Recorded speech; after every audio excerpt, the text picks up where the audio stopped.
Mi querida Fabiola Guarneros, te saludo con mucho gusto, subdirectora editorial de Excelsior desde Huimilpa, aquí en Querétaro.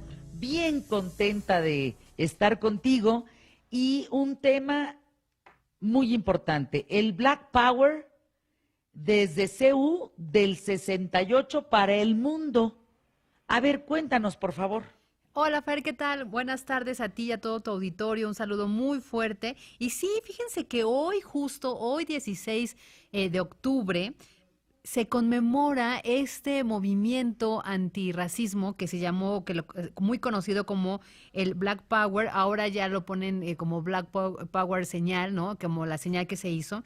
Y lo más bonito de esta efeméride es que esa imagen que le dio la vuelta al mundo de dos atletas olímpicos en el 68, aquí en el Estadio Olímpico de Seúl, cuando suben al podio para que los premian, pues levantan su brazo con el guante negro, con la cabeza hacia abajo, y esa era la señal en contra del racismo que vivían en Estados Unidos.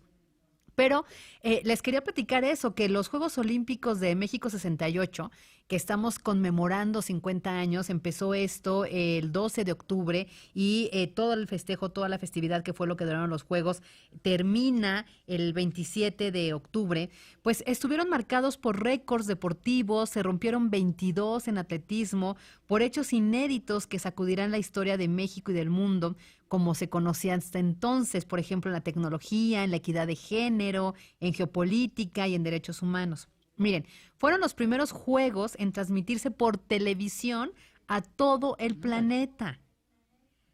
Por primera vez, una mujer encendió el pebetero olímpico. Ya lo hemos visto que ahora la celebración del viernes también se conmemoró este evento y fue ella misma quien volvió a encender el fuego.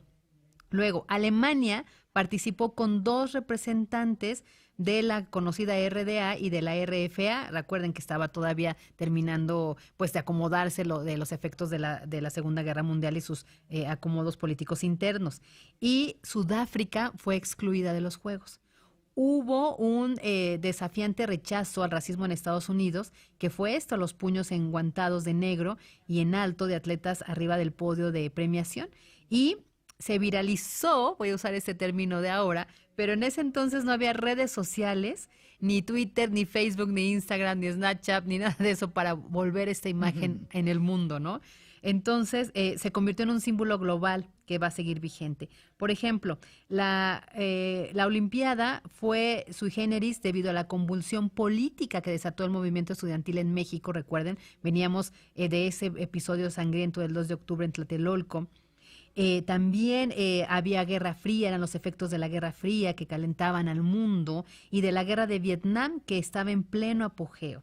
Y por eso estos juegos de hace 50 años están inscritos en la historia, porque el mundo también empezó a conocer la liberación femenina.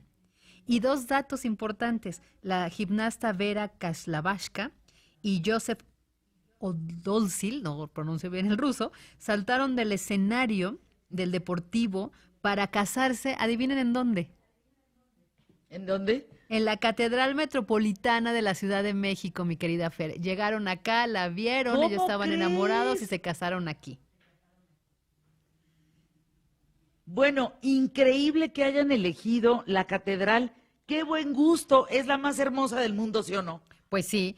Entonces, fíjense todo lo que representó para muchos los Juegos Olímpicos del 68. Estamos hablando de la liberación femenina, estamos hablando del tema cultural y social, dos atletas que se casan aquí, extranjeros, la guerra de Vietnam y la lucha contra el racismo. Y aquí es justo donde me quiero referir, porque hoy, como les decía, hoy 16 de octubre, pero de 1968, Tom Smith ganó la carrera de los 200 metros con un récord mundial de 19.83 segundos. El australiano Peter Norman fue en segundo lugar y el estadounidense John Carlos, de padres cubanos, en tercer lugar. Los dos estadounidenses fueron los atletas que arriba del podio de premiación llevaban los guantes negros y elevaron el puño y agacharon la cabeza cuando sonaba el himno nacional de Estados Unidos. Esa fue una desafiante protesta contra el racismo en su país, que de inmediato, lo que les platico, le dio la vuelta al mundo y sigue vigente. Pero la historia está aquí. Un año antes de los Juegos Olímpicos, los atletas afroamericanos de Estados Unidos ya planeaban boicotear la competencia de octubre del 68, pero no lo hicieron. En cambio, se presentaron a sus respectivas competencias y desde el podio de ganadores protestaron en contra del racismo.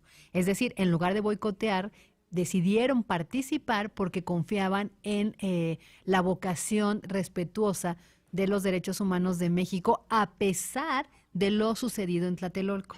Porque son dos visiones. Una cosa era lo de Tlatelolco, con, pues ahora sabemos, ¿no?, las órdenes de Luis Echeverría y Díaz Ordaz, y otra cosa era el pueblo de México, que siempre ha sido solidario. Entonces, el movimiento antirracial había iniciado 2 años antes allá en Estados Unidos, y el presidente del Comité Olímpico Internacional, el propio estadounidense, Avery Brundage, intentó detener esta protesta con el uso de la fuerza. Y escribió dos cartas, una al arquitecto Pedro Ramírez Vázquez, donde le refería que había la intención, que ya circulaba en medios deportivos y políticos esta intención de boicotear los Juegos. Y esto es un paralelismo muy importante con lo que pasaba con los estudiantes en México. Es decir, allá las autoridades de Estados Unidos trataban de decir que sus atletas afroamericanos querían boicotear los Juegos. Y recuerden que aquí en México las autoridades se encargaron, que fue lo que platicamos el martes pasado, de dar toda una versión de que los estudiantes mexicanos, los universitarios y los del Politécnico, querían boicotear los Olímpicos del 68. Y eran narraciones construidas desde los poderes, no de lo que era realmente lo que sucedía. Entonces, lo interesante es que el arquitecto Pedro Ramírez Vázquez, recuerden que fue uno de los grandes impulsores de las Olimpiadas y de los estadios, en una conferencia dijo: "Este es un problema interno de Estados Unidos, pero en mi calidad del presidente del comité organizador, creo que estos jóvenes aspiran a obtener los mismos objetivos que nosotros nos hemos fijado: organizar los Juegos Olímpicos en México sin distinción de ninguna clase. Como ciudadano de un país fundamentalmente antidiscriminatorio, opino que estos atletas hallarán en México una excelente ocasión de ejercer sus derechos, de participar si tienen la ocasión, y podrán hacer una manifestación si ellos lo consideran".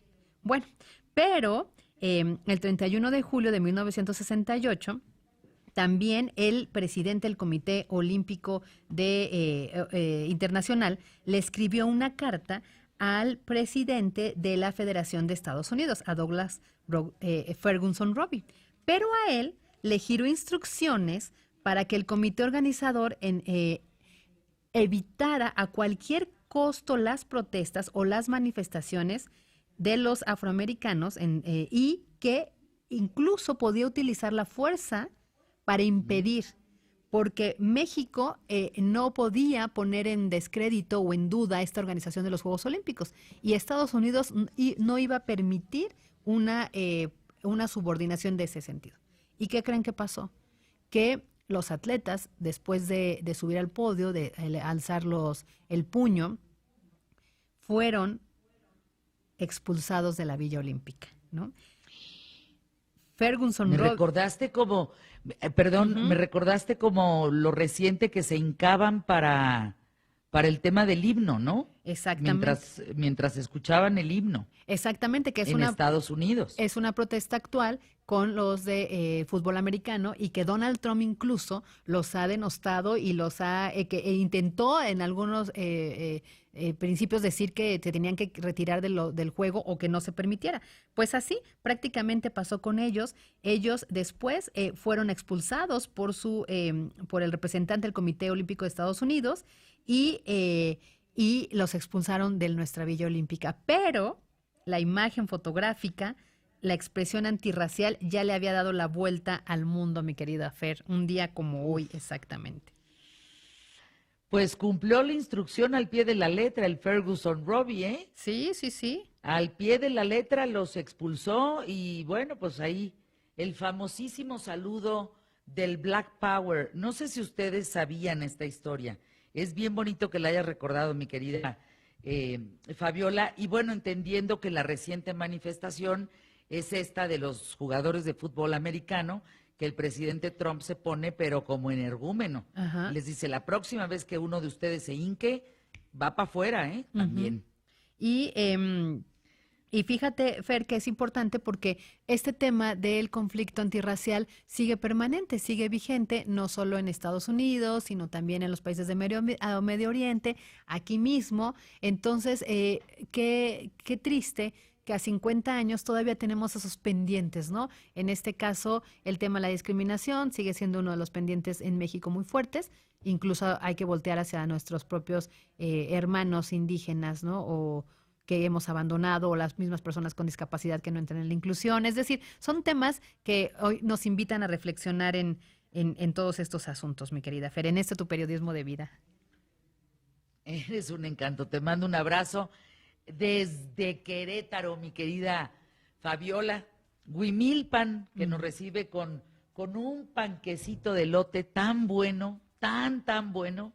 Te mando un abrazo desde aquí y próxima semana contigo. Gracias, Fer. Abrazo fuerte a todos.